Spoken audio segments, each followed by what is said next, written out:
you wanted the best, you've got the best podcast. The hottest podcast in the world.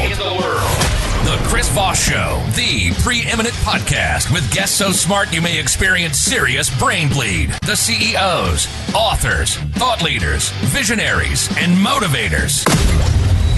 Get ready. Strap yourself in. Keep your hands, arms, and legs inside the vehicle at all times, because you're about to go on a monster education roller coaster with your brain.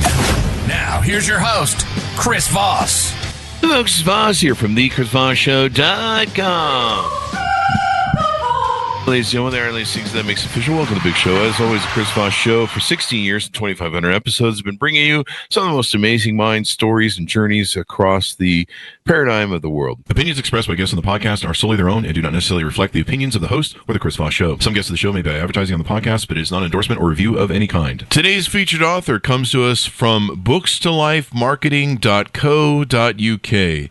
With expert publishing to strategic marketing, they help authors reach their audience and maximize their book success. Today we have an amazing young man. We're going to get into it with his book called Tennessee Thunder, A Tale of Two Armies, a second book in a series that we'll get into, out February 8th, 2023. Daniel F. Korn joins us on the show. We're going to be talking about his book, his insights, and some of the historical things we can learn from him.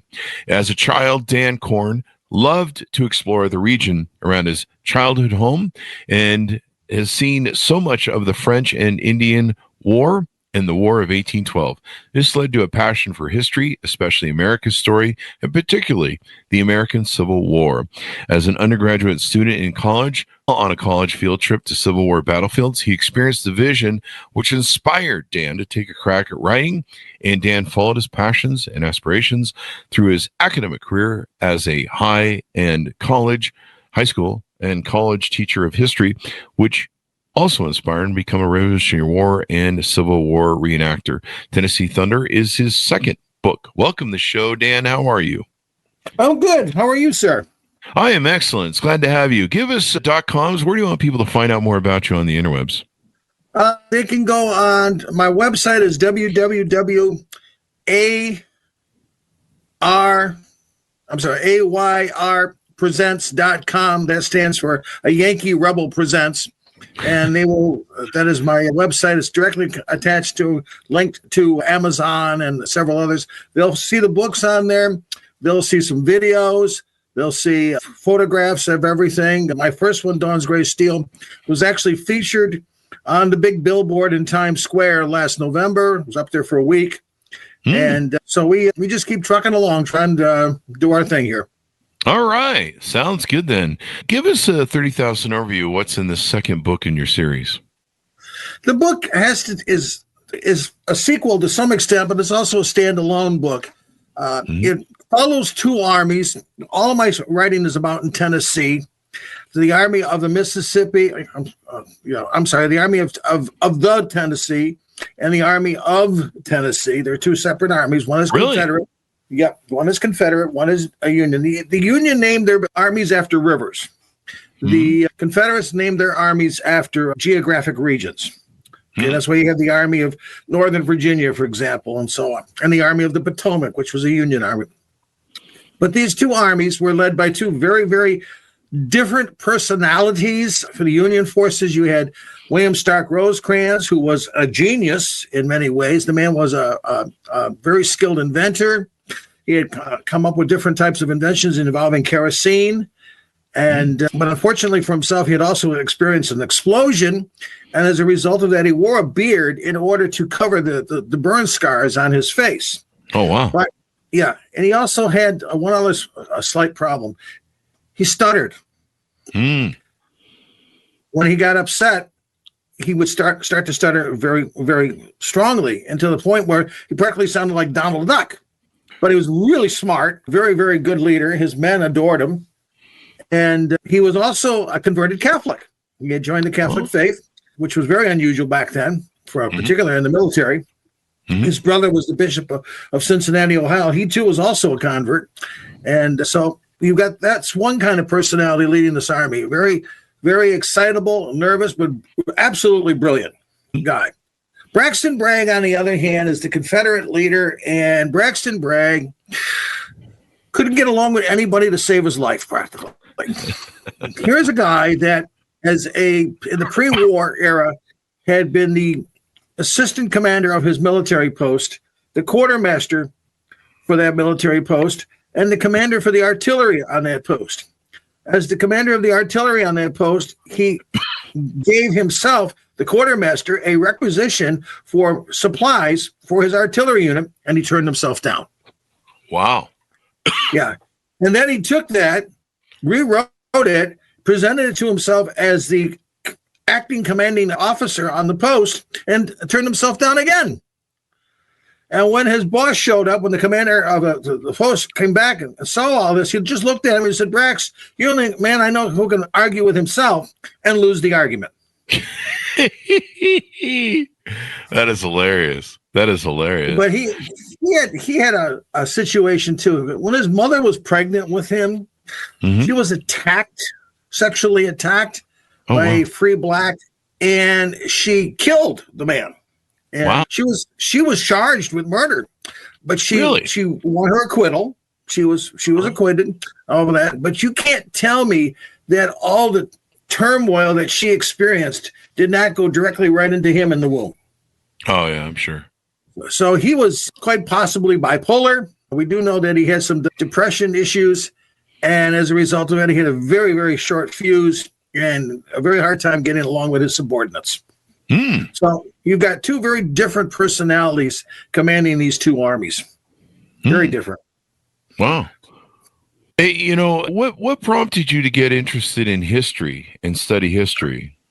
As a child, you might recall a television series called The Wonderful World of Disney. Yeah. Okay. And Disney was actually the originator of the miniseries. They would do all these different programs. Davy Crockett, for example, that he would spread out over a course of so many weeks. When in reality, what he was doing was taking a movie and just turning it into short segments. Yeah. One of the ones that and I loved them. I mean, I watched every one of them, constantly. Every Sunday night, I was parked in front of that TV set watching that stuff. And one of the episodes happened to be Johnny Shiloh, the so-called drummer boy of Shiloh, which was a true story. Kevin Cochran portrayed him in the movie, but he was a real person. He was a young man, 10 years old, who ran away to join his hometown regiment and fought alongside them. They cut a gun down to the point where he could actually hold it and handle it. Oh, wow. And in the course of the Battle of Chickamauga, he shot a Confederate colonel right off his horse. Oh, wow.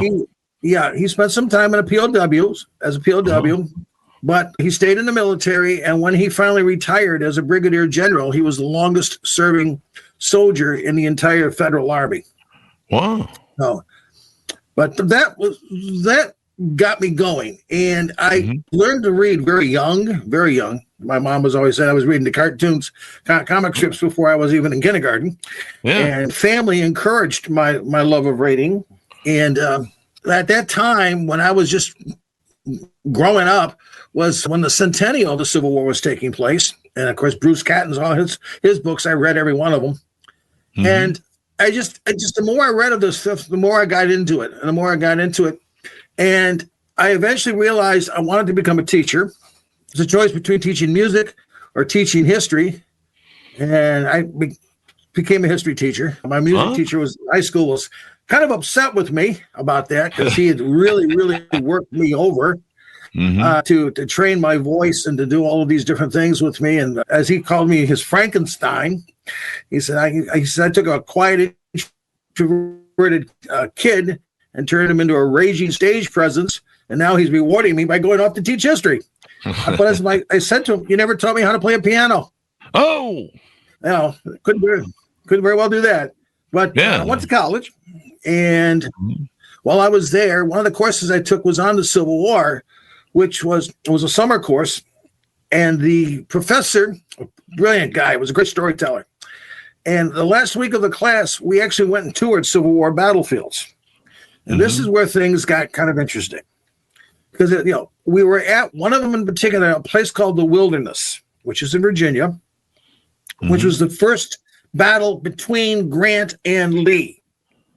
and it was a very dry time. Virginia was experiencing a drought, and the woods caught fire while they were fighting the battles. And a lot of the soldiers were burned up in the fires. Oh, wow. I'm walking through a particular section, and I happened to be by myself at that point, and I know what time it was because there was a temperature thing at the local visitor center there at the park. 90 degrees, 11 o'clock in the morning. Not a cloud in the sky. Beautiful day, except it was warm. And all of a sudden, I'm standing there, T-shirts and shorts, and it feels like someone had just poured a bucket of ice-cold water right down my back. Oh, really? Yeah, there is nobody there. It's just me. Wow. And it scared me, obviously. And I got caught up with the rest of the group and kind of hung with the group the rest of the day and made sure I told my teachers about it. And he kind of laughed it off. But when I got home and told my parents about it, particularly my dad, he insisted that I tell my grandmother about this, his mom, the next time I saw her. So I did at her house. And when I did, I told her the story. She went and pulled out the old family genealogy Bible. No.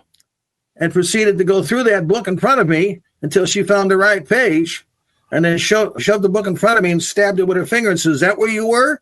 And on the page was listed an ancestor who had joined the Federal Army and fought in all these battles as part of the Army of the Potomac.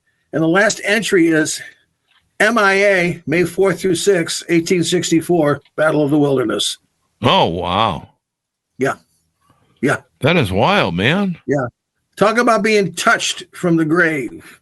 Yeah. And that was kind of an inspiration with that. And I had just finished reading Killer Angels, which was Michael Shar's book, Jeff Shar's book. And I was fascinated by the way he wrote it. And I decided I wanted to take a crack at this. And that, between the two of them, that is what inspired me to start writing in the first place. And out of that eventually came Dawn's Gray Steel. And then out of that will eventually come Tennessee Thunder. And tell us about Dawn's Great Steel. Let's profile that a little bit. That's kind of the first in the series. Dawn's Great Steel, novel about Shiloh, April 5th through 8th, 1862. Again, all of my stories are, each chapter is a different person. Okay? And they go back and forth between the two sides. And the two main protagonists in this particular story are Albert Sidney Johnson for the Confederates and Ulysses S. Grant for the Union. And you got Sherman in there, William Sherman, Pierre Beauregard, Nathan Bedford Forrest. These are all characters in the story. And one of the things that has been counted on by a number of people is how accurate the story is. But as I tell people, one of the things about being a reenactor was that I have done these battles as a reenactor.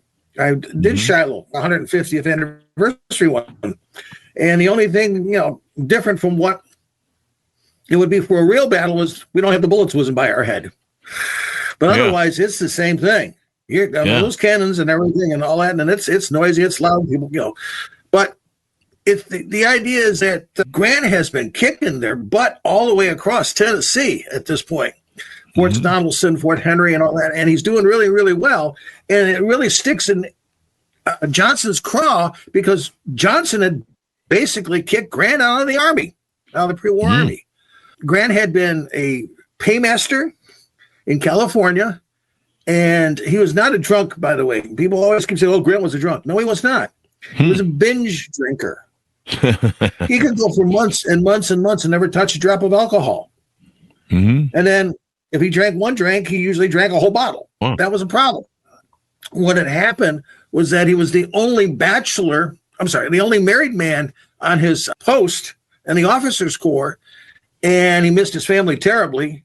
And when the other guys would go out to carouse and hang out and everything like that, he sat back in his quarters and drank. And he lost a payroll.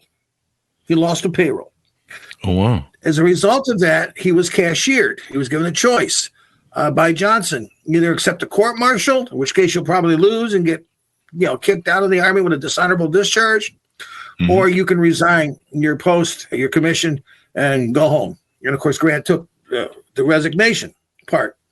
One of the people who helped him to get home was one of his very, very closest friends. That was a guy by the name of Pete Longstreet, who turned out to become Robert E. Lee's right-hand man in the Civil War. But the two of them were very, very close. In fact, Grant was introduced to his wife by Longstreet when they were both stationed in St. Louis. And by the same thing, Longstreet was Grant's best man for his wedding. So there's all these connections with these guys. And anyway, but when they come to the fight, Johnson is bound and determined, I'm going to get this guy. I'm tired of him making me look like an idiot. I'm going to get him. And he launches this battle plan, which is absolutely not suited for Tennessee. It's based on Napoleon's battle plan for Waterloo. Oh, wow. Okay? Which, of course, Waterloo, if you ever go, Flanders Fields, wide open meadows and everything. Where they're fighting is the Tennessee River. And there's ravines and creeks and swamps and everything else all over the place. And it's just a mess. And you have two very unorganized armies. Neither one of them were really that well trained. And it's basically a street fight between two rival gangs, so to speak. And each chapter is told by a different person experiencing what is happening in the course of the fighting, in the battle. Oh, wow. Okay. And you base the characters on any certain thing? They're based on themselves. Do a ton of research. Okay. One of the things is that people realize that, hey, he's a teacher, and one of the things he does is he knows how to do the research. And I have been all over those battlefields, so I know exactly what happened, where it happened, and who it happened with. And all I had to do was come up with the dialogue. And knowing the character and how they thought, that was relatively easy for me to do. Oh. So each storyline follows that. And we've been pretty successful with that. A lot of people have commented on the story that they can't believe how realistic and accurate it are. And you better have it right when it comes to historians and reenactors, because they're going to tear it apart otherwise. Yeah. Yeah. It's, even though it's a historical fiction, it can sometimes be a little off. So let me ask you this. We talked about some of the different things. Being a writer, has that helped you as a history teacher to inspire students? Do you think it made you a better teacher? Absolutely. Because they know that, for one thing. They've seen the books, and most of them have read them for whatever reasons. I actually taught a dedicated Civil War course at the high school level, which we never had any problem filling up. In fact, we had waiting lists for kids to get in to take it. So, yeah, it definitely has made a difference in how I approached the material. My expectations are quite high with my students in terms of writing and doing research. They knew that, hey, he's going to know if it's right or if it's wrong. And so I think that helps inspire them to do a better job.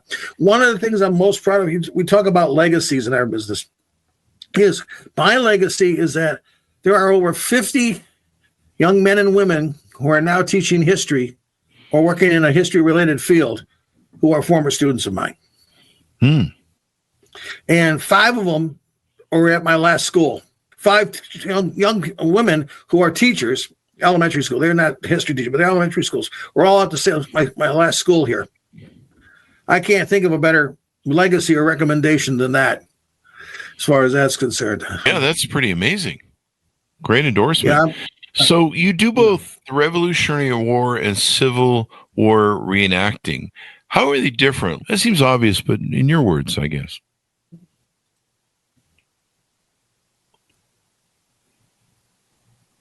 Did you hear me on that one? Reenacting, yeah.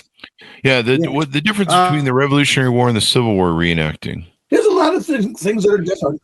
There's a lot of things that are different. You can have exactly the same commands, and they mean entirely different things. That something I have to learn. I had to realize when I started doing Civil War reenactments that a specific command meant an entirely different thing with the Civil War as opposed to doing it with the Revolutionary War. Of course, the weapons are similar, but they're not the same. Uniforms are much different.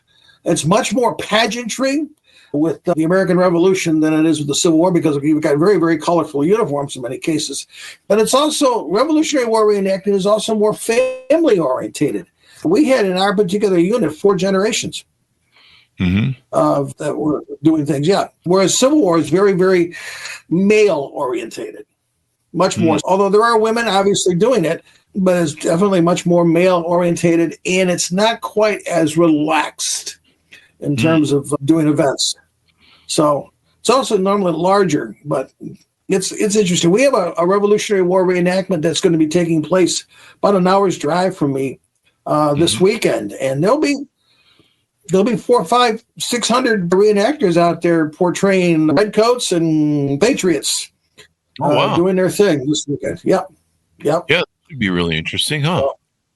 Yep, and I used to do that particular event and everything as a redcoat.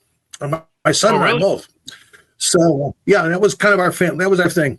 We were both reenactors together, and that was a good father and son activity. That was cool. Yeah, that's got to be a good activity for now. Now his kids are growing up to watch it. We take them to see it, and his boys, and we'll see if one of them someday becomes a reenactor or not. We'll find out. Might be a future in that for the kids and all that good stuff. So this is really interesting. And why do you particularly focus on Tennessee? I mean, it seems obvious, but I think people want to hear that from your words. The second most number of battles in the war were fought in Tennessee. Oh, really? Everyone hears about Virginia. Okay, everybody hears about Virginia. Robert E. Lee, Army of Northern Virginia. Army of the Potomac. But the second most number of battles was fought in Tennessee. And in reality, the war was won in the West because the Union took control of the rivers in the West. And once they did that, they cut off the commerce for the South. They could no longer ship into the South from up north or across the river. When they took control of the Mississippi, they cut the Confederacy in half. It's just a matter of time. How long can they hold out? And that was basically what it was. And the only army who was really having great success up until Gettysburg was the Army for the South was the Army of Northern Virginia. And after that, after Gettysburg, the road starts going down for them as far as that's concerned. But that's part of the reason why. I always felt that so much attention was being paid to the East and not enough to the quote unquote West side of the war. And the more I read about it, then that's where Grant got started. That's where Sherman got started. There were other leaders that were involved out West. So I always felt that the better Union generals were in the West to start the war, and the better Confederate generals were in the East to start the war. And eventually, time was going to bring them all together, and then we would see what would happen. Oh, that's right. That's a real important thing to have go down. When you look at all these different things, what are you most proud of as your teacher and your legacy in that regard? I mentioned earlier about the fact that I have such a large number of former students who are now teachers and teaching history. That's important to me. Just when you see the light bulb click on in a kid's eyes, and you realize that they got it, and they come back later when they're not your students anymore. And I run into these people all the time, and they tell me that the one class that they will always remember is mine. Wow. Yeah, things like that. And they remember powerful. Who I am. I might not necessarily remember who they are, but they remember who I am. Yeah. And that means a lot to me. It's not the money. People say, "Oh, you get paid." Nah. I said, "No, the paycheck's not that good." But altering and changing people's lives for the better, teaching them to be good, productive citizens. That's what's been really cool about all of this, and seeing it happen with so many of these kids. That's the great thing about teachers. My mom was a teacher for 20, 25 years. My sister was a teacher. Okay. The impact you guys have on people's lives. I I flunked out of high school a lot of classes that I knew I didn't need to take because I only needed like 26 credits out of 52. I'm like, I'm not going to take these other classes. I was a dumb kid. My parents were poor. I wasn't going to Harvard. So I knew a Pell Grant was in my future. And so I flunked a lot of classes on purpose because I'm not going to do the work. But I really enjoyed my teachers. And some of those teachers were kind of upset with me, but they didn't realize they had some of the best impact on me in learning from them because of the quality of the teaching they did and the excitement they gave to the topics, the engagement they gave. You know, they weren't just up there going, Bueller, right. You know, There were teachers that made that brought to life the material, and they made it exciting and interesting and cool. And they were passionate and they cared. And those are the teachers that I remember, even though I flunked some of their classes, I revered them as teachers and people. And so it's a really great beauty. And we need to put more value into teachers. We need to pay them more too. Let's start less wars and pay more teachers, One of my favorite lessons. Yeah. One of my favorite lessons is we would do the Boston Massacre, and I would bring in all the uniform coats and stuff, tell the kids, bring a crazy hat to wear, and we would go outside, and we would literally recreate the Boston Massacre. Oh, really? The things that I've done. And I'd film it and everything, and the kids would get to watch it afterwards and see how silly some things get and how realistic other things were. And then we would go back in the classroom, and I would throw up two pictures. One, of course, is Paul Revere's picture. And the other one was drawn by an actual eyewitness. And I hand the kids a Venn diagram. I said, okay, compare and contrast the two pictures. And keep in mind what you just saw when you were outside doing this. And that's when they realize, wow, Revere's stuff is really wrong. Yeah. It was done that way on purpose, because he was trying to elicit an emotional response. And I said, okay, now think about that in comparison to today. How often do you see with the media trying to portray certain events totally differently than the way that they actually have occurred? Okay. And what do you call that? Propaganda. And they get it. And that's the kind of thing that I do in the classroom. Is I'm always trying to get them to understand how the past relates to today. Yeah. For them. Yeah. It's one thing we always say on the Chris Voss Show. The one thing man can learn from his history is that man never learns from his history. Thereby we go round and round. And so learning from history is important because we can help avoid the repeating of it if we're smart and wise. But, we have this problem where we're humans, and so it's kind of an issue.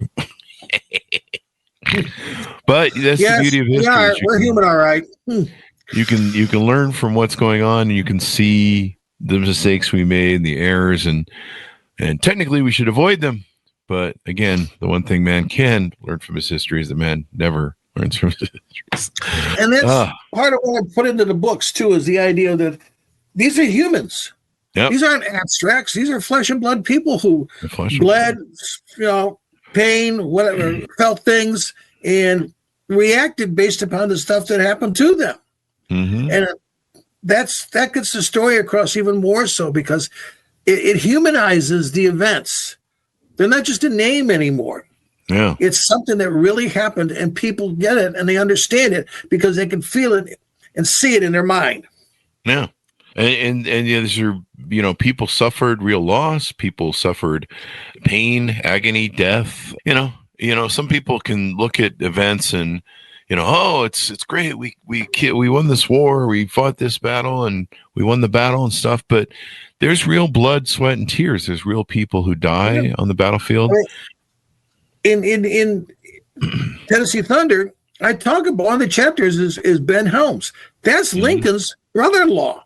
Oh, really? Wow. And he was killed at Chickamauga. Yeah, Lincoln had offered him a position in the government prior to the war, trying to keep him from going on the Confederate side, and he refused, and he ended up getting killed at this battle. And his wife, who was Mary Lincoln's sister, ended up moving into the White House to live with them for a while. And there was all this controversy about a Confederate in the White House kind of thing. And so on. after that. Yep. Can't be having that. So this is really interesting. You know, I remember when I was a child, around 10, 11, or 12, there was a gentleman in my neighborhood in California, SoCal, and he loved studying the Civil War battles. And so he would go to Gettysburg and different places, and he'd collect the bullets.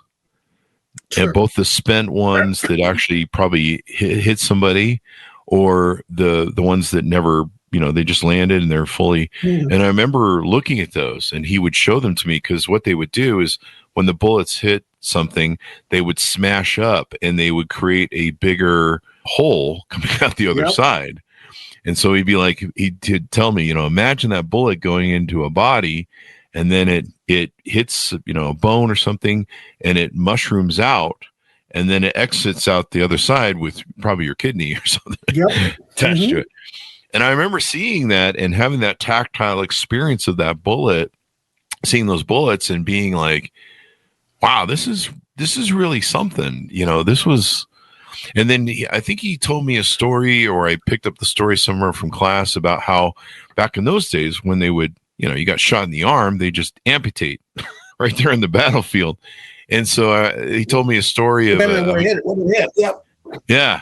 And so there was a guy who he got his guts blown open, and his guts were hanging out. He was holding his guts in, and he looked down and went, oh, if they're going to amputate me right here, I lose everything down there below. That's kind of, you know, fun for reproduction purposes. And so he went and hid so that he could just die, because he didn't want it. They eventually found him and saved him, and turns out they didn't amputate him below the thing. But, you know, the kind of craziness back then, what you would have to go with. If you the Civil War stories about Joshua Lawrence Chamberlain at Gettysburg, later on in the war, he was shot with a bullet went in on one side of his body and came out the other side of his body. Wow. And they thought he was going to die. And in fact, Grant gave him a battlefield promotion to a brigadier general, because they thought he was going to die. But he survived and came back. And but one of the things that happened to him was that was gone. That ability to have reproductive source was gone.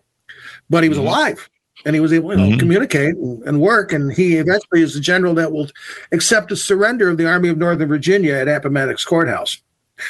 But those kinds of stories were the prosthetic leg was invented during the Civil War, the true prosthetic leg, by a North Carolinian who had lost a leg during the war. So all kinds of stories. Mary Walker, she's very prominent in my book, Tennessee Thunder. First female surgeon in the United States military. Oh, wow. Battlefield surgeon. Oh. And she served honorably. She is the only woman, that won the Medal of Honor. Oh, wow. Okay. Now, is that the Medal of Honor overall, or just for that? The Congressional Medal of Honor. Congressional Medal of Honor. That's when they started it. They started the Congressional Medal of Honor during the American Civil War. And she still to this day is the only woman to ever win it. Wow. Congratulations. Did they have female nurses in the Civil War, or was it mostly men? You had Dorothea Dix, who was head of the nursing corps, who started it. They called her the Dragon Lady. And one of her prime subordinates was, you've got her and Clara Barton, who started the Red Cross, but started out as a nurse with Dorothea Dix, and was on the battlefield at Antietam, taking care of wounded men and everything at the Battle of Antietam. She had a soldier get shot while she was holding a soldier, nursing soldier, shot and killed right in her arms. Wow. Well, she was attending to him. Yeah. Wow. That would be something. She went on to start the Red Cross and also Braves. Yeah. I mean, there are so many stories like that. So many like that. Yeah, you were talking about the weapons and everything. I used to be allowed to bring my, as I call them, my toys to school, and as long as the kids could actually hold them, as long as I kept my hand on it, and they all commented on how heavy these things are. Yeah. And they said, yeah, you carry this around all over the place. I go, yep, like that. And they go, oh my God. Crazy, man. Crazy. You're talking, it's the weight of a milk gallon. Yeah. Take 11 pounds. 11 pounds. Feeling those bullets. But yeah, a lot of fun though. A lot of fun. Feeling those bullets and the guns and stuff, like the muskets and shit. You're just like, wow, okay. All that stuff that goes on. As we go out, give people a final pitch out to pick up your book and find out more from you about all that good stuff. Yeah, like I said, Tennessee Thunder is a second one, which is the one we've been talking about mostly. Dawn's Gray Steel was the first one. That's about Shiloh. Tennessee Thunder is about the battles of Stones River and Chickamauga. It's a much bigger book because of that. My website is www.ayankeerebelpresents or AYRpresents.com. And you can there's links to Amazon. The books are on Amazon. They're also on Barnes & Noble as well. And Dawn's Gray Steel is hopefully going to become a movie. We'll see. We've completed this. We've completed the script and the director's cut for it. And hopefully things will happen with that. But the time will tell. Time will tell. Wow. Time will tell. So we'll look forward to that then. Sounds like an awesome time. Thank you very much for coming on the show. It's been fun to have you on and relive some of these wonderful memories from my childhood and yours. You're very welcome. Thank you for having me. Thank you. Thanks to Ronitz for tuning in. Order up his books wherever fine books are sold. The latest in the series, Tennessee Thunder, A Tale of Two Armies, out February 8th, 2023. Thanks so much for tuning in. Be good to each other. Stay safe. We'll see you guys next time. And